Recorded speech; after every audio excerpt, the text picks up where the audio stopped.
Welcome dear students. आज हम chapter number 6 को कैरी ऑन करेंगे। कोरोजन की बात करते हैं। What is corrosion? तो कोरोजन का लफ्ज़ जो है ये हम कई दफ़ा सुनते हैं। It's basically chemical oxidation. Oxygen से रिएक्शन है मेटल का, जिसके नतीजे में वो मेटल कोरोड हो जाती है या वाइप आउट हो जाती है, या वक्त के साथ साथ ऑक्साइड में कन्वर्ट होती चली जाती है और उसका मैस एक्यूमुलेट होता चला जाता है ऑक्साइड के तौर पर।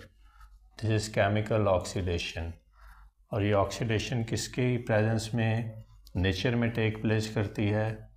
एयर की प्रेजेंस में, वाटर की प्रेजेंस में। और ये भी याद रखिएगा कि ये एक इलेक्ट्रोकेमिकल सेल है। इसमें एनोड और ऑक्सीडेशन और रिडक्शन टेक प्लेस करती है। तो oxidation is loss of electrons, whereas reduction is gain of electrons. और यही काम इलेक्ट्रोकेमिकल सीरीज़ में हम खुद करवाते हैं। जब ये काम नेचर में हो, यानी कि जब मेटल की सरफेस नेचर में एक्सपोज्ड हो, तो फिर ये काम कुदरती तौर पर हो जब, तो फिर ये कोरोजन या ऑक्सीडेशन, केमिकल ऑक्सीडेशन कहलाती है। तो दिस इज़ कोरोजन।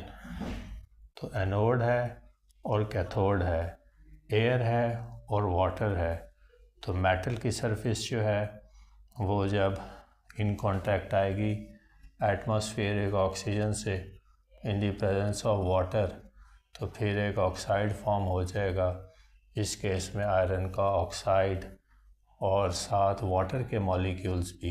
ये हाइड्रेट होगा क्योंकि water will always be here and there in the system, so it's not going anywhere. तो आयरन की मिसाल से हम कोरोजन के फिनोमिनम को ज़्यादा आसानी से समझ सकते हैं। गो के और भी मेटल्स ऑक्सीजन से रिएक्ट करके अपने इलेक्ट्रॉन्स को लूज़ करने की सलाहियत रखती हैं, लेकिन आयरन से हम इसको ज़्यादा आसानी से समझ सकते हैं। आयरन जो है एनोड एंड पे, ये मेटल की सरफेस पे ही कोई एंड एनोड एंड बन जाता है जहाँ पे एयर और ऑक्सीजन की प्रेजेंस ज़्यादा हो वाटर की। आयरन अपने 2 इलेक्ट्रॉन्स को लूज़ कर देगा। ये है एनोड एंड का रिएक्शन।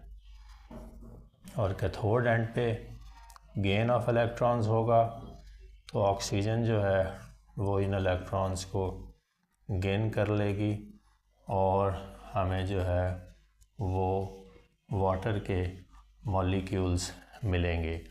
एक बात याद रखिएगा कि मैंने बताया है कि एयर या वाटर, और साथ एक तीसरी चीज़ भी ऐड कर लें, कोई भी वीक एसिड जो एसिड रेन का कंपोनेंट है, जैसे कि कार्बोनिक एसिड, जैसे कि H3PO4 फॉस्फोरिक एसिड, तो ये कंपोनेंट्स भी साथ हमारे सिस्टम का नेचर में हिस्सा हैं।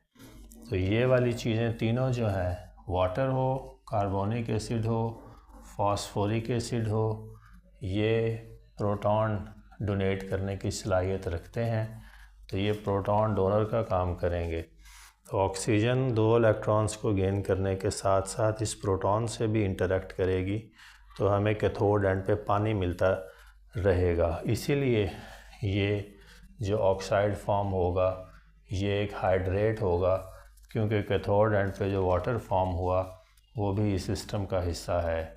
इस तरह से ये एक सर्कल चलता चला जाएगा जब तक हम एयर और वाटर की या इन एसिड्स की को मेटल की सरफेस तक से दूर ना कर दें, उस टाइम तक ये कोरोजन का प्रोसेस जो है ये टेक प्लेस करता चला जाएगा। ऑक्सीडेशन है, रिडक्शन है। It's a natural electrochemical cell which results in loss of the surface of the metal by the formation of one of the oxides or any of the oxides of that respective metal, in this case iron.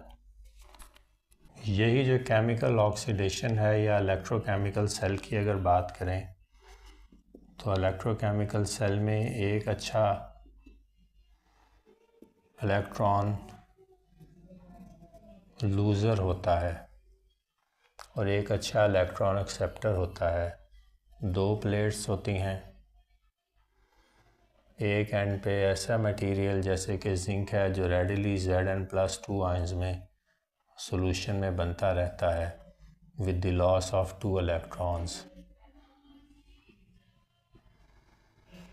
और ये electrons flow करके जाते हैं system से via channel और दूसरे and पे पहुंचते हैं। और मिसाल के तौर पर कॉपर एक ऐसी मेटल है जो रेडिली इलेक्ट्रॉन्स को एक्सेप्ट कर लेती है। तो यहाँ सॉल्यूशन में मौजूद जो कॉपर के आयंस हैं, सॉल्यूशन में मौजूद कॉपर के आयंस हैं, वो इन 2 इलेक्ट्रॉन्स को एक्सेप्ट करके डिपॉजिट होंगे यहाँ पे सॉलिड कॉपर के तौर पर। तो ये होगी ऑक्सीडेशन जो जिंक के एंड पे हुई, और ये हुई रिडक्शन जो कि कॉपर के एंड पे हुई। तो हम ये चेक कर लेते हैं पहले, जब हमने इलेक्ट्रोकेमिकल सेल खुद डिवाइस करना होता है तो हम उनको ऑक्सीडेशन पोटेंशियल और रिडक्शन पोटेंशियल मेटल्स का चेक करके तो फिर उसी तरह का मटेरियल लेते हैं अगेंस्ट ईच अदर के, एक अच्छा ऑक्सीडेटिव पोटेंशियल रखता हो और एक अच्छा रिडक्टिव पोटेंशियल रखता हो। और डेफिनेटली ये जो है इसी कॉपर सल्फेट के सॉल्ट में यहाँ डिस्पर्स्ड होगी, जहाँ से इसको कॉपर आयंस मिलते चले जाएंगे और सल्फेट आयंस। तो पॉइंट ये है कि ये एक इलेक्ट्रोकेमिकल सेल है जो हमने खुद बनाया। अब इसी तरह का इलेक्ट्रोकेमिकल सेल जब नेचर में बनता है तो फिर जो है वो किसी एक मेटल की कोरोजन का सबब बन जाता है, और उसके अगेंस्ट कोई दूसरी मेटल को साथ अगर इलेक्ट्रोप्लेट कर दिया जाए तो फिर उसका मास जो है वो बढ़ता रहता भी है और वो कोरोड नहीं भी होती। तो अगर आप जिंक को कोट कर दें कॉपर के ऊपर तो फिर जिंक ऑक्सीडाइज होती चली जाएगी, लेकिन कॉपर जो है वो इंटैक्ट रहेगी और वो अपना मटेरियल लूज़ नहीं करेगी, बल्कि over a period of time उसका मास बढ़ेगा। ये है पॉइंट जो हम चाहें, जो हम इलेक्ट्रोप्लेटिंग करते हैं या टिन प्लेटिंग करते हैं या जिंक प्लेटिंग करते हैं, तो उसका कॉन्सेप्ट यही है कि हम उस इलेक्ट्रोकेमिकल सेल को खुद अपनी मर्ज़ी से अल्टरनेट कर लेते हैं ताकि हमारी जो मर्ज़ी की मेटल है जो हम महफूज रखना चाहते हैं वो महफूज रहे। और यही दो मेथड्स हैं, एक टिन प्लेटिंग है, टिन की कोटिंग कर देंगे तो टिन जो है वो इजीली ऑक्सीडाइज नहीं होगा। इलेक्ट्रोड पोटेंशियल जब इसका चेक किया जाए करें तो फिर हमें पता लगता है कि इसका ऑक्सीडेटिव पोटेंशियल यानी इलेक्ट्रॉन लूज़ करने का पोटेंशियल रिलेटिवली कम है। तो फिर टिन की कोटिंग कर दें तो ऑक्सीडेशन नीचे वाली मेटल जो भी है, आयरन कॉपर जो भी प्रिवेंट करनी है वो हो जाएगी।